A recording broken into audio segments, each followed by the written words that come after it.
Sing with me. Under the sea, darling, it's better. On where it's drier, take it from me. Okay, I know these are not the correct lyrics to this famous Disney song, but hear me out. The deep sea is not all about singing mermaids and dancing crabs. It's actually filled with monster-like creatures that'll give you nightmares. So, if you're ready to meet them, grab your scuba gear and let's dive into the deep, mysterious waters to discover their fascinating and scary world. With its menacing appearance, one could call this fishy the vampire of the sea. Well, named for their disproportionately large, razor-sharp fangs protruding from their mouth, fangtooths are actually quite small and harmless to humans. These choppers are actually more for catching prey than causing trouble, so there's no need to panic if you see one. And you'll be even more relieved to know that it's kind of unlikely for you to come across a fangtooth, since they are among the deepest living fish. A regular day in the life of a fangtooth looks like this. By day, they prefer to remain in the gloomy depths. Me too, fishies, me too. It's only towards the evening that they migrate toward the surface to have a feast under starlight. Ah, how romantic. And by daybreak, they return to the deep. What a chill schedule, am I right? So, as you can tell from their daily routine, fangtooths are among the more active deep-sea fishes. And by that I mean they seek out their food rather than just sitting and waiting. And thanks to their oversized teeth and mouth, hey, I can relate, they're able to attack prey that are even larger than themselves, which is very important in the very large, food-poor deep sea. Fitting to their environment, common fangtooths are dark-colored, either solid brown or black. And unlike most deep-sea fishes, they do not have light-producing organs or cells to communicate with each other or to attract their prey. Instead, they rely heavily on their sense of smell, in addition to making use of even the slightest bit of sunlight that makes it down to the depths. This light doesn't help them to see in any way, but it may be enough for potential prey to cast a shadow as they pass overhead, which lets fangtooths know they're around. Now here's one hilarious fun fact before we move on to the next creature. Fangtooths can never close their mouths because of their huge mouths and long teeth. But you know what? I would bet maybe $500 that my orthodontist would claim he could fix that too. Our next horrific deep-sea animal is as real as a kraken can get. Giant squid, which actually did inspire the legends of the kraken, live up to their name. The largest one ever recorded by scientists was almost 59 feet long. It also probably weighed nearly a ton. You would think such a massive animal wouldn't be hard to miss, but since giant squid live deep underwater, they are difficult to come by. Giant squid, along with their cousin the colossal squid, yep, they are different, have the largest eyes in the animal kingdom. They're somewhere around 10 inches in diameter.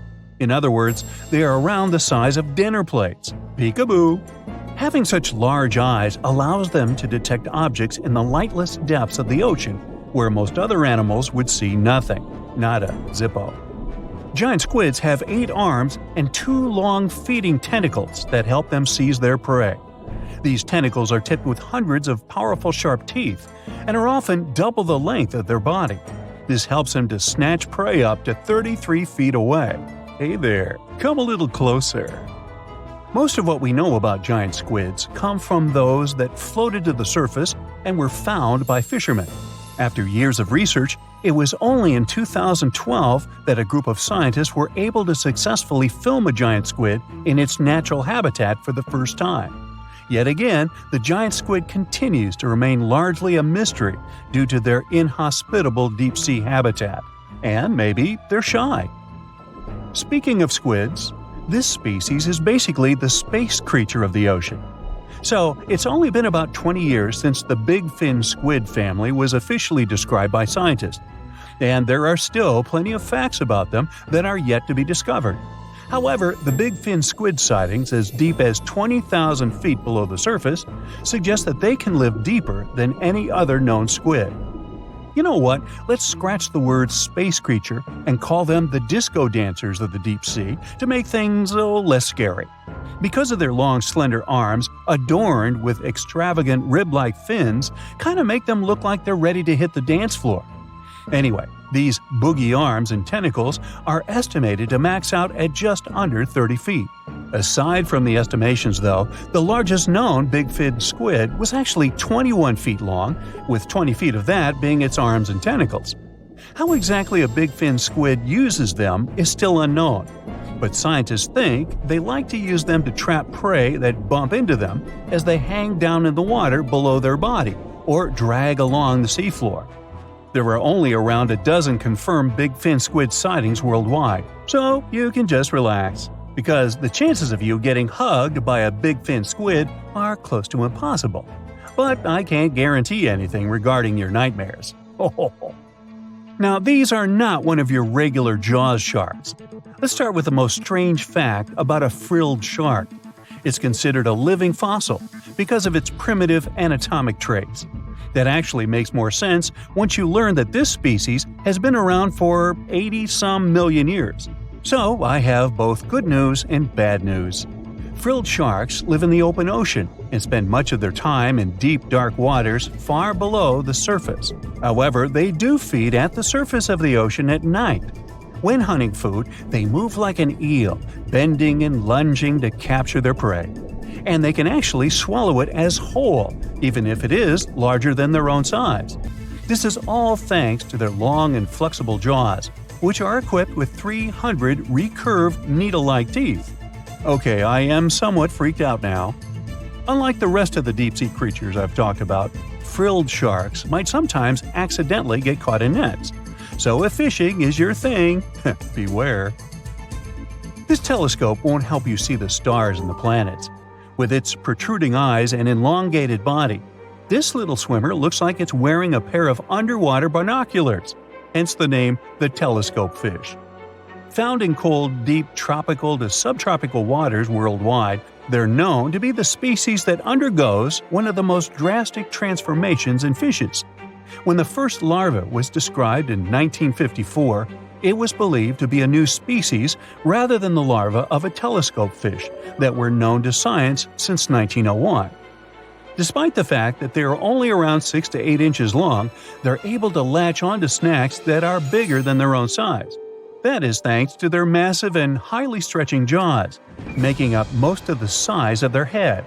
These large prey are then folded in half to fit in their expandable stomach.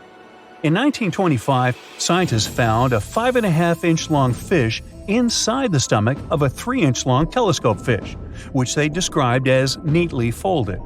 Despite all this, their cylindrical tube-shaped eyes are still the most fascinating and bizarre features of telescope fishes.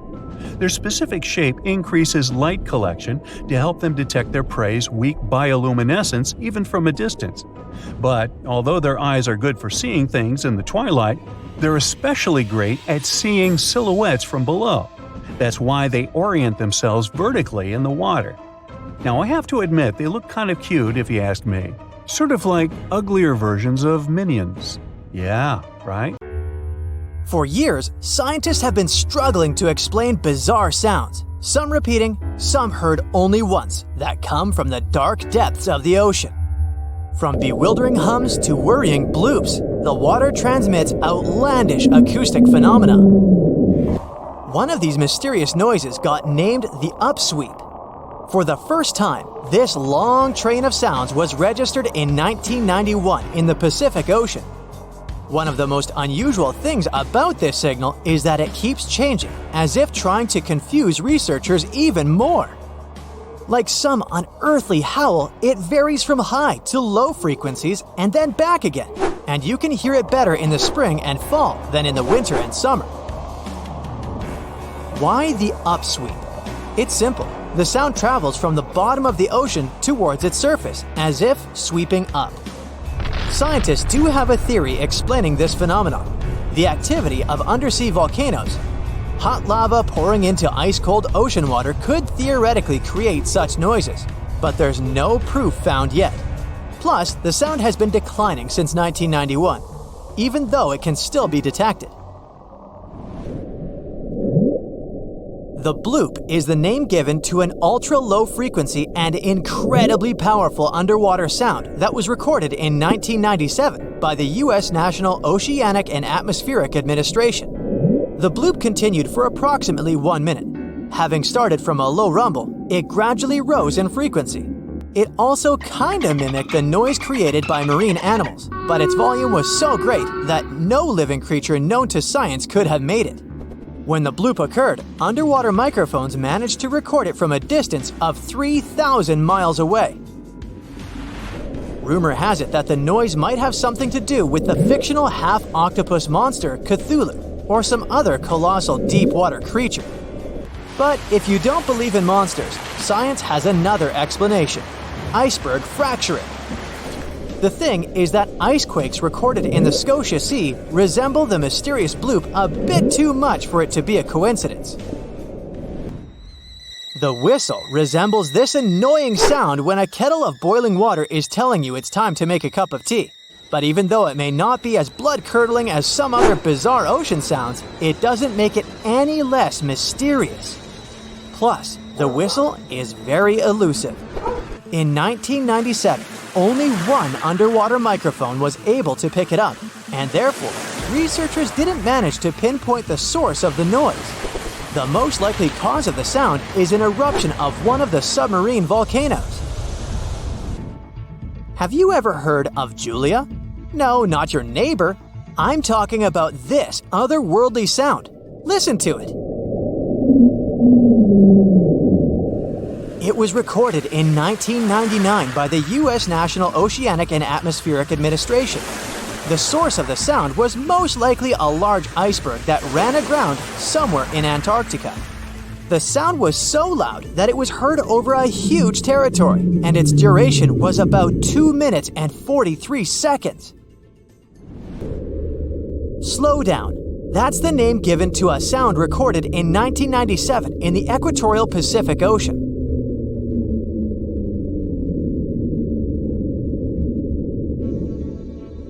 The sound was called this way because it slowly decreased in frequency over 7 minutes or so.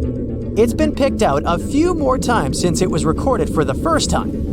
The source of the sound isn't very mysterious. Most likely, it was produced by a massive iceberg that became grounded in Antarctica, or it was caused by moving ice. By that, I mean the friction produced by a large ice sheet moving over land.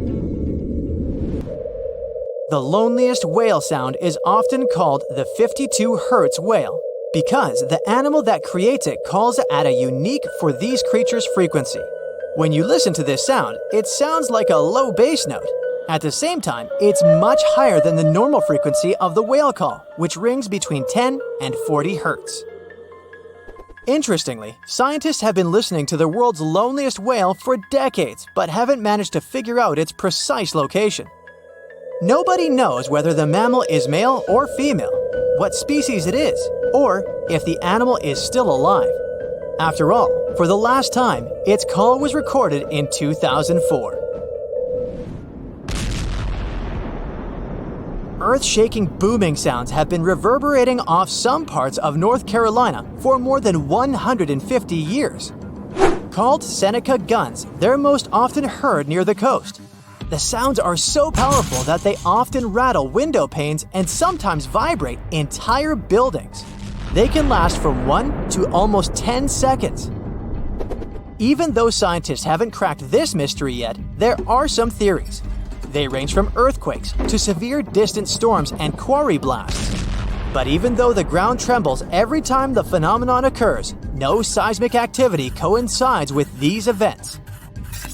So far, scientists have come to the conclusion that the mysterious sounds happen in the atmosphere, not on or under the surface of our planet. If this theory is true, bolides might be the answer. These extremely bright meteors often explode once they enter Earth's atmosphere. Or Seneca guns might be born in the ocean. Sometimes, when enormous waves collide far away from the shore, you can hear it, even if you're nowhere near the coast. Seneca guns are a type of skyquakes. You don't need to travel to a particular part of the world to hear one of those. Mysterious sonic booms ramble from the sky everywhere, from the US to India and Japan. Just like Seneca guns, this sound phenomenon occurs mostly near the coast or a big body of water. Rattling glassware and windows in the nearby houses, skyquakes could be connected with ultra-fast airplanes breaking the sound barrier. But people started hearing the first skyquakes in 1824.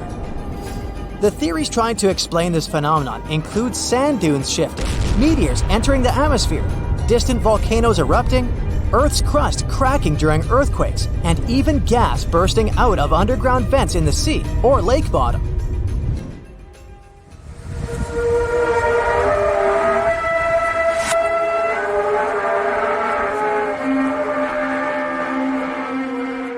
In different countries all over the world, people get paralyzed with fear after hearing otherworldly trumpet sounds that seem to be coming from the sky. The inhabitants of the US, Canada, Australia, Germany, and the Philippines have already heard this hair-raising noise since it was first recorded in 2008. These sounds are sometimes called the sound of apocalypse. And although until recently, nobody could understand the origin of the sounds, NASA claims that there is nothing to be afraid of. The noise can be coming from our own planet. Usually, it's quiet and thus inaudible to the human ear. But when it gets louder, the outcome is the very trumpet sounds that scare people all over the world. Bristol hum started in the 1970s when hundreds of Bristol inhabitants began to talk about a bizarre noise audible only at night. The noise was a low-level hum, and nobody could identify or trace the source of the sound. But the strangest thing about the noise was that one day, it stopped as abruptly as it started. But not before people in other towns across Britain reported hearing similar sounds. Some time ago, the mysterious sound returned. In 2015, a group of French scientists claimed that they had solved the mystery of the Bristol hum. They stated that the culprit was ocean waves that made the ocean floor vibrate. But while it was all good and well, it didn't explain why the sound was around for only several years or why it chose to return. If you ever come to the town of Taos in New Mexico, don't let another strange and unexplained phenomenon send you running for the hills. This phenomenon is a faint, low-frequency hum ringing in the desert air and grating on your nerves. Even stranger, only 2% of people who live in Taos hear this noise. But for those who do, it's unstoppable torture. On top of that, everyone describes the sound in a different way, from a quiet whir to an eerie hum or even persistent buzz. And while some people believe that the Taos hum is the result of unusual acoustics, the others suspect a bad case of mass hysteria. No one has located the origin of the hum yet. We've heard stories about people surviving in the desert, Amazon forest, and uninhabited islands for weeks. Such stories show how tough and resilient people can be. But among these many cases, there is one that can really amaze you. It's the story about a guy who spent 3 days inside a sunken ship at the bottom of the Atlantic Ocean. He didn't have oxygen tanks, electricity, communications, or food, but he survived. So, it all happened in 2013 on a tugboat that was moving through the Atlantic waters along the coast of Nigeria. That day, early in the morning, there was a small storm. The tug was pulling a vessel with oil tanks. Then, all of a sudden, a huge wave formed. It crashed into the ship and broke the cable. At 4:30 a.m., the tugboat turned upside down. Its entire deck was underwater, and the ship's hull stuck out from the surface. The boat began to sink slowly. The crew of 12 people were trapped, as they all were in their locked rooms. They had closed the doors in their cabins as a precaution, since there were many pirates in those waters. Because of the locked rooms, they couldn't get out. But one of them, cook Harrison Okina, was in the bathroom during this time. The bathroom turned over. Harrison fell on the ceiling. All the clothes and toilet shelves fell on his head.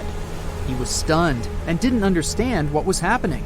When he heard the screams of the other crew members, he realized that the ship was sinking.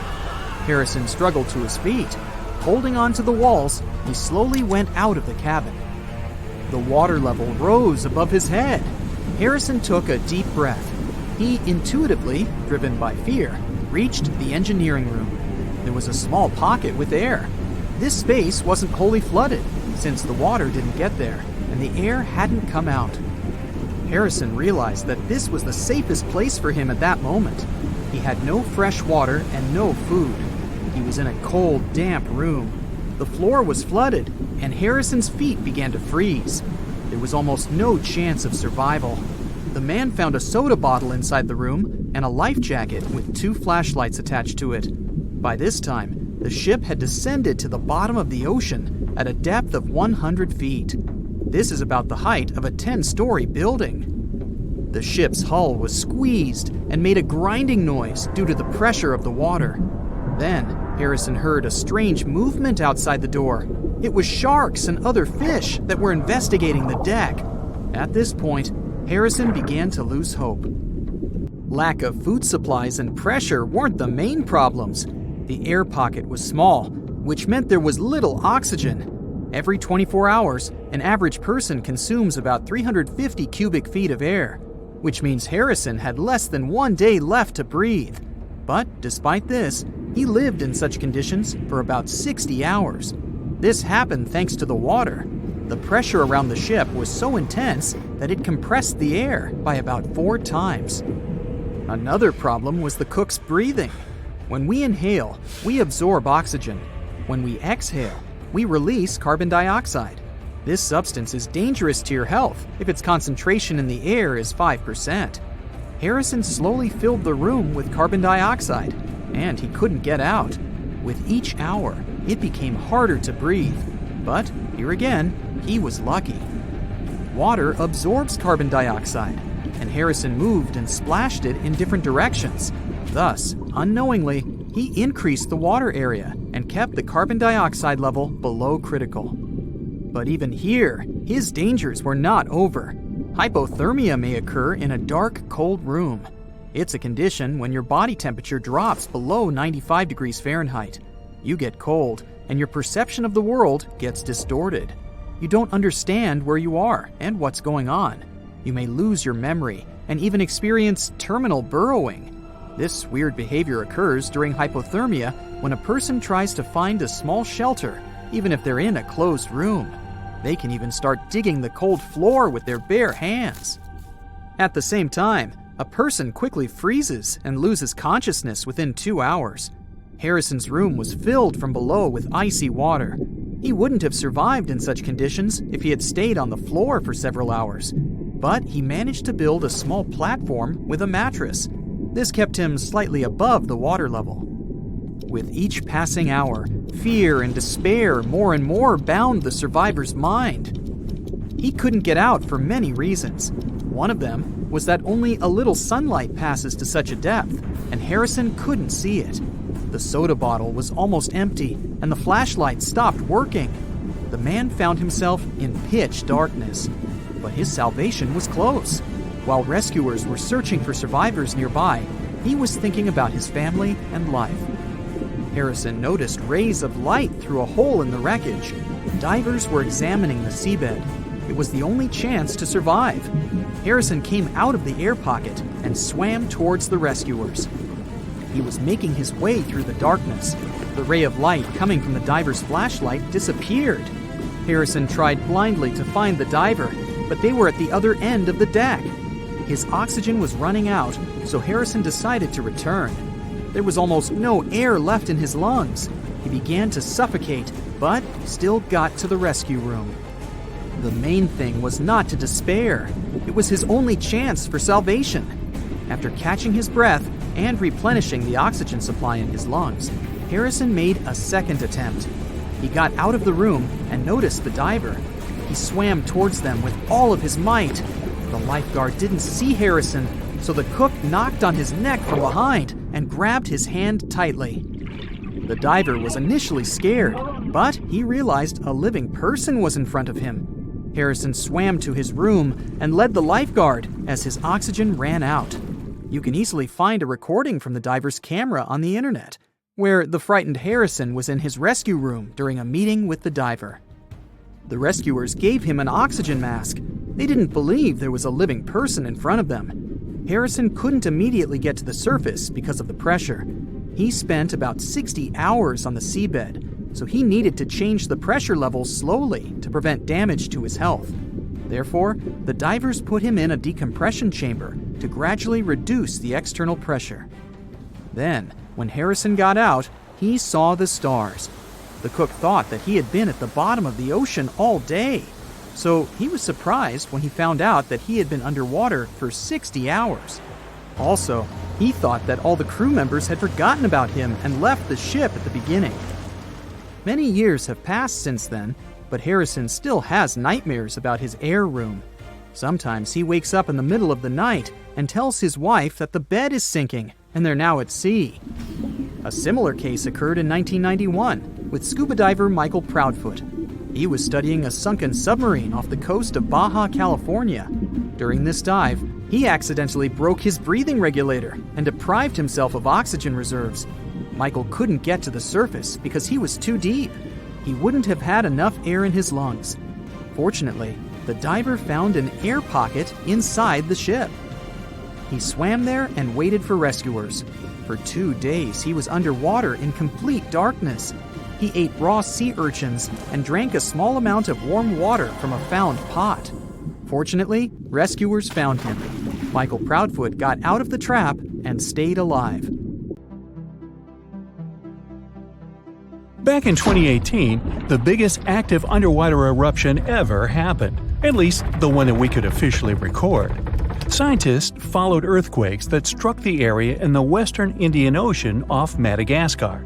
Between 2018 and 2021, over 11,000 earthquakes struck a small island called Mayan between Madagascar and Mozambique.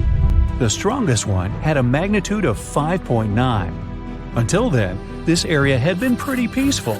There had only been 2 earthquakes recorded over 50 years. Along with regular earthquakes, there were also some unusual seismic hums, like earthquakes at pretty low frequencies, forming deep underground. People couldn't feel those hums at the surface, but researchers around the world discovered them and realized they were related to volcanic activity no one actually noticed coming. Something strange happened. That underwater eruption created a giant skyscraper-sized volcano. This new underwater volcano turned out to be around 1.5 times the height of One World Trade Center in New York, and almost 10 times bigger than the Statue of Liberty. The area where it appeared had been explored in 2014, but it was almost flat, peaceful, and empty back then. Now, there is an actual volcano nearly 8,500 feet below sea level. The volcano gets its magma from a super profound reservoir located nearly 34 miles underground. It's the deepest reservoir of volcanic magma that we know about. The Earth has layers, and the middle one is kinda chunky. It's very much like peanut caramel filling many chocolates have. Research shows there are probably hunks of oceanic crust deep inside the Earth's liquid mantle. They're stuck there, creating large lumps in something that was supposed to be a smooth layer. Our planet has a rigid outer layer. It includes a hot upper mantle and cracked crust. The hot mantle moves and churns all the time, making the crust at the surface move too. This way, the oceanic crust dives into the depths and makes huge magma plumes go up toward the planet's surface. Scientists even found an ancient piece of the Pacific Ocean hundreds of miles underneath China. Those are the old remains of the Pacific seabed from long ago, and they were pulled downward below Earth's surface into the mantle transition zone. This rocky slab that used to be at the bottom of the ocean is made of the crust and some solid parts of the upper mantle. Most of the volcanic activity on our planet happens where we don't even see it, under the surface of the ocean.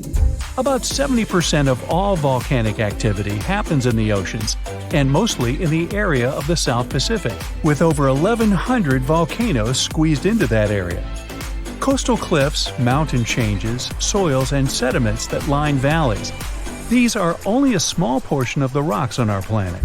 Oceans hide so much more deep down below the Earth's surface. In between the Earth's surface and its core is the mantle. It's a warm, thick layer of rock that moves and flows constantly. Some hundreds of miles below, there's a place where diamonds grow. As they form, they go through high temperatures and pressure, after which they eventually freeze. That way, when they arrive at the surface, scientists can explore their structure, find out how they formed, and understand better what's going on in the depths of our planet. Thanks to diamonds, they realized the mantle was very wet, and it possibly contained much more water than all the oceans on Earth. Our planet is eating up its own oceans. As its tectonic plates move, dive, and go beneath one another, they drag huge amounts of water into the Earth's interior. The water beneath the surface of our planet can help with developing magma and lubricate faults, which actually makes earthquakes more likely to happen. Water is actually stored in the minerals. It gets incorporated into the planet's crust when new oceanic plates form. They go through the process of bending and cracking as they grind under other plates, and huge amounts of water then go deep into the crust and mantle. Scientists research an area that's 18 miles under the surface. They realize these zones pull 3 billion teragrams, which is more than 2 billion pounds. Any ocean is like a whole new world. There are incredible sceneries below the surface, magnificent waterfalls, lakes, and rivers. There are thick layers of salt beneath the seafloor, and rivers and lakes form because seawater goes through those layers and dissolves them, creating something that resembles pools. The dissolved salt makes the surrounding water denser. That water then settles there, which eventually forms underwater lakes or rivers. But there are also mountain chains, trenches, canyons. There's a canyon in the Bering Sea with more than 8,500 feet of vertical relief. This makes the Grand Canyon look way smaller than it is, since the underwater canyon is nearly 2,500 feet deeper. Deep parts of the ocean are really cold. The temperature of the water can be about 40 degrees, but at the bottom, water can get boiling hot. There are hydrothermal vents in the seafloor. Those are the hot springs located at the edges of tectonic plates. The water they release can reach a temperature of up to 750 degrees Fahrenheit, but the pressure at such depths is very intense. So intense, no human being can handle it. Still, it's the pressure that keeps the water from boiling. Ocean depth is on average 2.3 miles. Light waves can still enter at 3,280 feet, even though it's in a very small amount. So all the mysteries hidden below that point remain in total darkness. The actual illuminated part of the ocean goes until 600 feet. Even though the sun gives us light, most of our planet is dark all the time. It's all because of the oceans, covering over 70% of our planet. The loudest sound that came from an ocean, and of the loudest sounds ever recorded, came from an ice quake. It was so loud, researchers picked it up by sensors more than 3,000 miles away. There was a seismic activity that made frozen ground break down. The Antarctic ice sheet is bigger than the continental part of the United States and Mexico together. A big iceberg from Antarctica holds over 20 billion gallons of water, which could make a 5-year water supply for 1 million people. Humans can generally drink sea ice, although we can't drink seawater. As time goes by and the ice ages, the brine trapped between ice crystals drains out. That way, ice becomes fresh enough to consume it. If all the ice sheets and glaciers we have on the Earth melted at the same time, the sea level would rise another 260 feet, which is just a little shorter than the Statue of Liberty, the height of a 26-story building. Clams live long enough to tell us more about oceans past. Ancient mollusks can live for more than 500 years. To learn more about a tree, you can use its rings to see how old it is. To learn how old a mollusk is, you can examine its rings within the shell and tell. This is also how scientists get information about the ocean, climate, and whatsoever. Clams can help take a look at what happened about 1,000 years ago. The Earth doesn't have 4 but 5 oceans now. The new one, called the Southern Ocean, was officially recognized only a few months ago. It borders the Atlantic, Pacific, and Indian Oceans, so scientists couldn't agree if it's really a new ocean or just part of the colder regions of these 3. We don't only divide oceans on maps, each has different conditions for unique marine species.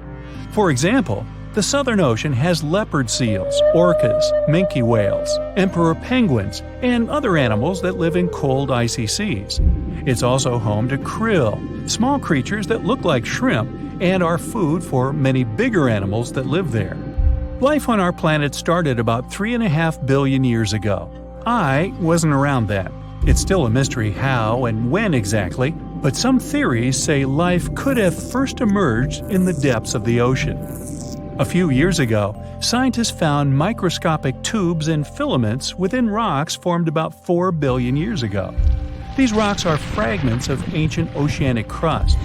Also, these tiny tubes and filaments are similar to microbes that can still be found on hydrothermal vents in deep parts of the ocean. The idea is these living cells found conditions to stay alive in tiny rocky pores inside the chimneys of those vents, and started the amazing adventure of the evolution of life on our planet. Okay, let's try something together. Open any world map you have available.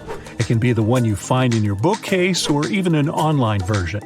Take a look at the vast area covered by water. That's 71% of the Earth's surface. And all that is salt water from the world's oceans. There aren't any borders between the 4 oceans we've all come to know. But oceanographers and the world's countries did traditionally split these waters into 4 distinct regions: the Pacific, Atlantic, Indian, and Arctic Oceans. And here comes the big surprise. The scientific community has recently recognized the 5th body of water. It's called the Southern Ocean, and 3 of the 4 original oceans border it. It circumnavigates Antarctica and the lower portion of the globe and reaches Australia and the southern portions of Africa and South America. What makes this ocean so special? How did the scientific community eventually recognize it? And more importantly, what mysterious creatures does it hide? Let's find out. The Antarctic Ocean, or the Southern Ocean, was first mentioned back in 1937 in the 2nd edition of the International Hydrographic Organization's Limits of Oceans and Seas. That's a mouthful. Back then, this organization considered that it was wrong to consider the Antarctic Ocean as its own distinct body of water. Why? Well, because at that time, an ocean was defined as water surrounded by land, and not water surrounding land. However, they reconsidered it in 2000 and voted to include this ocean in the official list. They also decided on the name Southern Ocean over the commonly used Antarctic Ocean. Finally, the organization concluded that the ocean should be considered as ending at the 60th parallel south latitude. But how old is this ocean? Well, many specialists believe it to have formed only 30 million years ago, which would make it the youngest of the world's oceans. It was created when Antarctica and South America moved away from each other during the early stages of our planet's development. This unique water current is a distinctive component of the Southern Ocean, as it helps keep the waters flowing around the icy continent. It's called the Antarctic Circumpolar Current, and it moves to the east with incredible speed. It's estimated that it moves an enormous amount of water per second. Some of the disputes regarding the Southern Ocean also have to do with this amazing current. Some specialists believe it separates the water of the Southern Ocean from the waters of the nearing Atlantic or Pacific. Only the rapid circulating water is considered the Southern Ocean. On the other hand, though, a handful of scientists say that the current actually makes the naming issue more complex by not limiting the waters to a specific geographic location. They believe that the waters in the current are different in terms of composition from waters in the northern oceans because they are way colder and have a lot more salt. Sailors don't really like this new body of water, mostly because of the frequent cyclone-like storms that it experiences. They happen because of the big temperature difference between the ice packs and the ocean waves. As a result, these storms are very difficult to surpass for any sailors that happen to encounter them. I mean, really, these are the strongest winds found anywhere on our planet. More so, the vessels going through this area must also be wary of the frequent icebergs that may pop up every now and then, and also of the low surface temperatures. Just to paint you a better picture, some of the icebergs found here can span over several hundred meters and can exist all year round, regardless of the season. The latitudes from 50 to 70 have even earned the nicknames of Furious 50s or the Shrieking 60s because of these intense year-round storms. Even the landscape is unique. They say the Southern Ocean has bluer glaciers, colder air, and more intimidating mountains than anywhere else in the world. Now, let's get to the mysterious creatures that call this place home as thousands of species of wildlife live only here and nowhere else in the world. Let's start with the quirky sea pig, or one of the sea cucumbers as it's sometimes called. There are a lot of them in the waters off Antarctica. Why is it called that way, though? Because of its pink hue and round, bloated looks. On a closer look, it even appears to have a little tail and set of ears, just like a pig. They do help a lot with the quality of the waters here, filtering sand and sediment. Then there are the Hoff crabs that live on the floor of the Antarctic Sea. The Southern Ocean is a cold water environment, but crabs are more adapted to warmer waters. So, Hoff crabs gather around the warmth made by volcanic vents. They get the needed warmth and food here. You can find them in large piles, one on top of another, literally filling the space at the vent openings. Now, wonder how they got their unofficial name?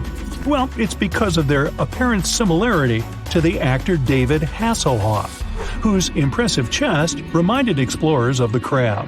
Okay. Ever seen a fish that's completely transparent? You'd have to get to these waters down in the south, but they do exist, and they are simply called the ice fish. You can basically see inside them, being completely clear and all. That's because of their see-through skin and because they don't have any red blood cells. Their special power is that they can use antifreeze to prevent their bodies from going solid in the cold waters of the Southern Ocean. Instead of the standard thicker blood, the red one with hemoglobin, ice fish have thinner blood that moves around more easily throughout their bodies, hence giving them the much-needed nutrients and oxygen. Now, is there a monster hidden in these waters? Some people believe this to be the case, and thanks to recent research, we even have video footage of it. Some Australian researchers stumbled upon a bunch of weird-looking creatures that were swimming near the seafloor of the Southern Ocean. This pink blob-like fish seemed to be propelled by a little pair of fins. To quote them on it, it seemed to resemble a chicken just before you put it in the oven. I'm not sure I even want to know what that looks like. It took them some time and research to identify the monster. It's a shy species of sea cucumber, known more by its creative nickname, the headless chicken monster. We've known this creature has existed since the late 1800s, but we've barely ever seen it. And we've only ever captured it on tape once before when it was spotted in the Gulf of Mexico, which is quite far from the waters off the coast of East Antarctica. There's so much we don't know about this creature, like how many of them exist in our waters and how they live, eat, and reproduce. Ever heard of the emperor penguin? It's not a penguin species that just happens to have a crown on its head, if that's what you're thinking. But they are one of those penguins that inhabit this specific location and are also the largest species of their kind altogether. What makes them special is that they make their colonies on the sea ice, and most of them never step foot on land. More so, penguin dads lose almost half their weight while incubating the eggs. They're also fascinating swimmers, able to dive deeper and longer than any other bird, up to 700 feet. Not to mention they can stay submerged for up to 18 minutes at a time as they gather food. We have yet to uncover all the secrets of the mysterious Southern Ocean, but it's clear that it's home to some unique and fragile marine ecosystems. Recognizing it as a new ocean could be one way to focus the public attention on it and help its conservation.